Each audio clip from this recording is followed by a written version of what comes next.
Le Monde Nouveau, sixième édition. On a la chance d'avoir avec nous, d'accueillir sur ce plateau à l'Odysséum de Montpellier, Jean-Marc Dardaillon. Alors, on disait sixième édition pour ce forum, mais vous, ça fait déjà une dizaine d'années, et même avant, on va l'aborder, mais en tout cas 10 ans, que vous réfléchissez à des solutions par rapport au changement climatique. Bonjour, oui, ben c'est exactement cela. Euh, la réflexion autour de l'électrification des véhicules et de proposer une alternative à l'usage de la voiture individuelle par un transport en commun fiable et confortable, avec quelques spécificités qu'on va aborder sûrement. Qu'on va aborder bien évidemment. Alors donc cette entreprise qui est née donc au mois d'avril 2023 au Puy-en-Velay Exactement. s'appelle donc Totum. Déjà, donnez-nous l'origine de ce baptême. Alors, totum vient du substantif latin totum, T-O-T-U-M, qui signifie l'ensemble, le tout. On trouvait que c'était une jolie métaphore pour faire penser à la mutualisation. Et donc, on a remplacé le U par deux roues de voiture, deux roues, voilà, totum, T-O-T-2-O-M, et qui a plus l'avantage d'être reconnaissable et prononçable par plusieurs langues.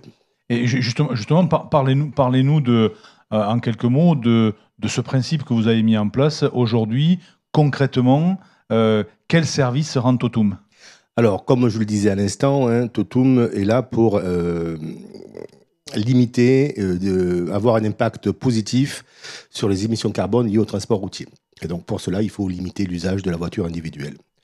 Si vous voulez limiter l'usage de la voiture individuelle et que les gens la laissent dans leur garage, il faut leur proposer un transport en commun fiable, c'est-à-dire un service assuré quoi qu'il arrive, confortable, qui ôte les contraintes liées au voyage et surtout incitatif au niveau tarif en proposant donc un voyage qui va leur coûter moins cher que l'utilisation de leur voiture individuelle. Et c'est le cas, c'est ce qu'on fait avec Totum, puisque Totum agit sur des lignes prédéfinies, comme un bus, à horaire prédéfini, mais comme un service de chauffeur privé ou un taxi, il prend ses passagers à domicile, et le prix de la place est bien moins cher que si vous prenez votre voiture, vous vous rendez en gare pour la mettre dans un parking ou en aérogare pour la mettre dans un parking et revenir plus tard, ça coûte beaucoup moins cher. Et puis, on ôte les contraintes, évidemment, par la prise en charge à domicile. Mon Dieu, quel confort pour la personne de ne pas avoir la nécessité de se dépêcher pour aller récupérer un point de rendez-vous dans une gare ou sur une radio covoite, par exemple. Qu'est-ce qui a fait qu'à un moment donné, un Alésien comme vous, installé à Paris, 20 ans dans un univers à la fois différent, mais vous disiez, il y a quand même du lien, l'audiovisuel, le Mm, cinéma, mm, vous étiez spécialisé donc dans le mixage, mm. notamment des documentaires. Qu'est-ce qui a fait qu'à un moment, vous êtes, on peut avoir le sentiment que vous avez pris un virage professionnel? Alors, il y a plusieurs choses. Il y a déjà un attachement à mon territoire natal, hein, qui est le Cévennes. Je suis originaire d'Alès. Et puis, oui, j'ai commencé ma carrière d'ingénieur du son en 1993. Je l'ai terminée en 2015. Et tout au long de ma carrière, j'ai travaillé sur des documentaires qui parlaient du réchauffement climatique. Donc, oui, Donc, c'est donc, pas récent. donc au quotidien, il y avait une petite musique Complètement. et qui a fait qu'un jour, Eh ben, il y a eu une réelle prise de conscience. Et puis, quand j'ai décidé de quitter Paris pour entrer dans le Sud,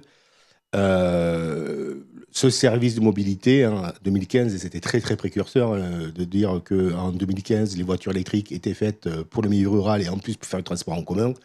Euh, voilà, aujourd'hui, ça pose plus de problème, mais en 2015, c'était compliqué à faire passer.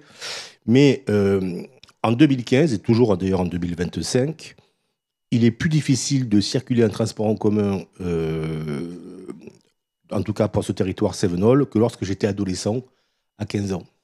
Voilà, donc il y a vraiment un besoin. Mais ce n'est pas que sur les Cévennes. Hein, en développant en Haute-Loire et en Auvergne-Rhône-Alpes, aujourd'hui, Totum, c'est 8000 passagers transportés entre Le Puy-en-Velay et Saint-Ex. Et sur ces 8000 personnes, tout le monde loue l'utilité de Totum.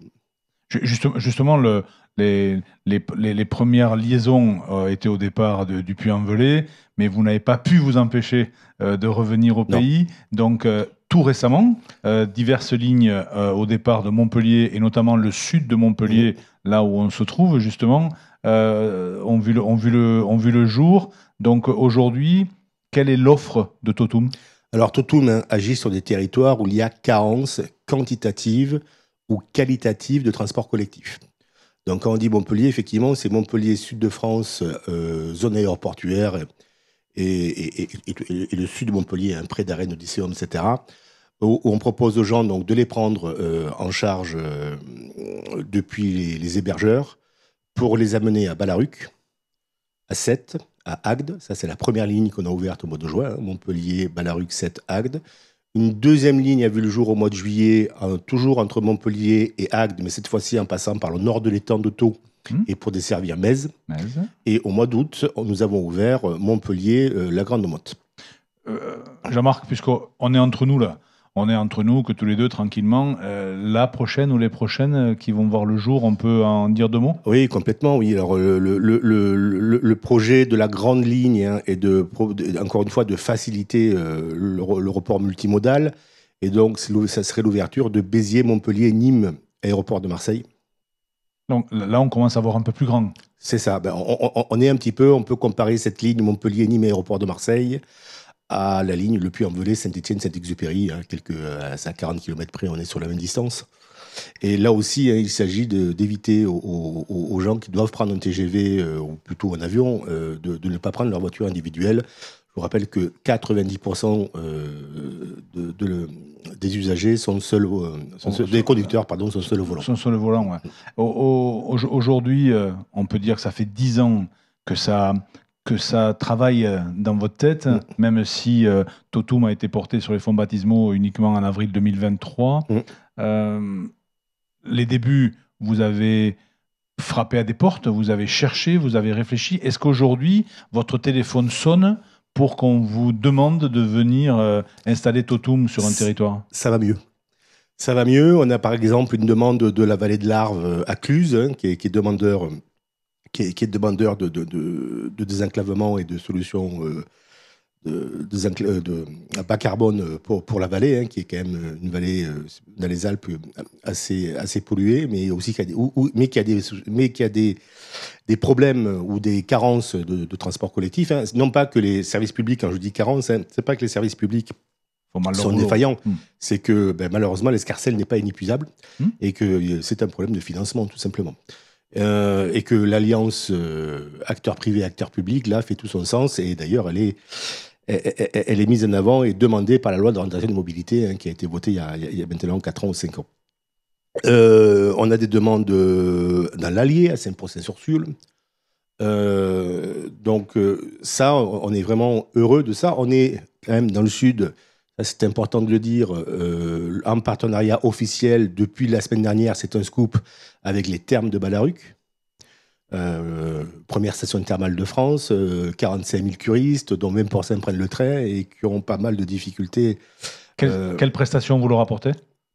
Ballaruc, sud de France, avec une prise en charge ou au terme ou là où ils logent, pendant leur cure. Et évidemment, l'aller et le retour, bien entendu, pour un tarif de 26 € par personne, avec évidemment des possibilités de dégressivité aller-retour. Enfin, c'est un transport commun classique, comme vous pouviez trouver. Comme vous pouvez le trouver il y a quelques années dans la politique de vente de la SNCF, et on n'est pas du tout maintenant, nous, inclus dans le yield management. Voilà, c'est des réductions sur le retour, sur plusieurs réservations, comme ça se passait dans les années 90, en achetant un billet de train. On se réjouit bien évidemment de la naissance et de l'existence de Totum. Vous avez accepté l'invitation du Monde Nouveau. Quel message vous avez amené avec vous à diffuser sur cet événement? Là, après 2 ans d'activité, on est heureux de cela. Le modèle économique de Totum est prouvé. Maintenant, il faut le développer. Et notre seul souci, c'est la fréquentation des navettes. Or, on n'est pas du tout dans un modèle ubérisé. Le modèle social de Totum est vertueux. Tous les chauffeurs sont salariés. Et on est face, dans ce nouveau mode de transport, dans un changement des habitudes. Pour une entreprise privée, faire changer les habitudes demande des investissements colossaux au niveau de la communication. Donc, si on veut que ça réussisse, Totum, de surcroît, est totalement au service des territoires. Hein, c'est une entreprise privée d'intérêt général. Il faut que tout le monde communique sur le service. Et c'est ce qu'on demande d'ailleurs aux collectivités, à qui on ne demande pas d'argent pour pouvoir fonctionner. On leur demande une mise en avant des services. Et là, s'il y a un message à faire passer, effectivement, c'est que la décarbonation, c'est l'affaire de tous et il faut agir tous ensemble.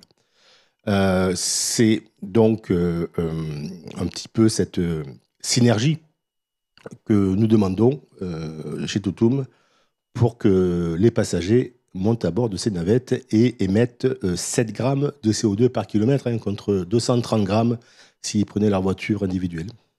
Le message est passé, j'espère qu'il sera entendu. En tout cas, merci Jean-Marc Dardaillon d'avoir accepté l'invitation et puis on souhaite longue vie à Totum. Merci beaucoup. Merci.